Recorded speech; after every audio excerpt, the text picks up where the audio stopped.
So just to let you know, now when you go to get your hazmat renewed, you have to give a DNA sample. Yeah.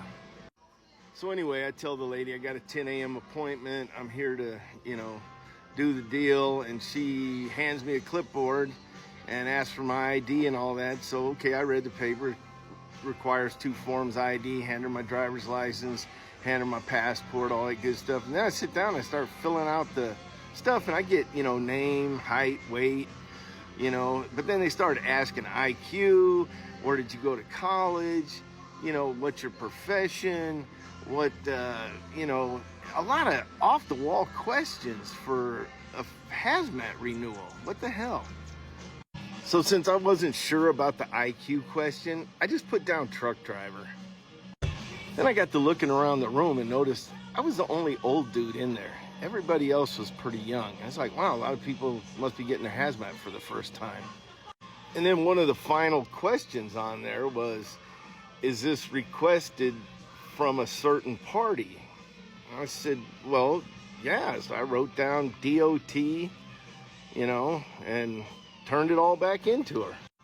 So then the lady hands me a cup and gives me all these instructions about wiping the edges and don't touch this and don't do that. And there's some magazines on the wall. Something of, wow, they need a DNA sample now for your hazmat as well as your fingerprints? That's weird. So I get over to the wall and there's a bunch of Playboys and stuff. It's like, come on, man, you got something better than that? Something with some hair on it so I don't feel like a weirdo. Can we get some Hustler Honey going here or something? The neighbor next door or whatever.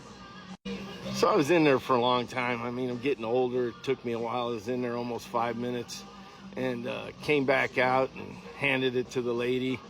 And then she's like, okay, sir, thank you. And, they ran it back to there was like a freezer thing back there or whatever. And I said, so when do we do the fingerprints? The lady looks at me and goes, fingerprints? Oh, that's next door. This here's the sperm bank. So while the GPS is a good tool, always make sure that you get the right suite number at that building and don't just walk in anywhere.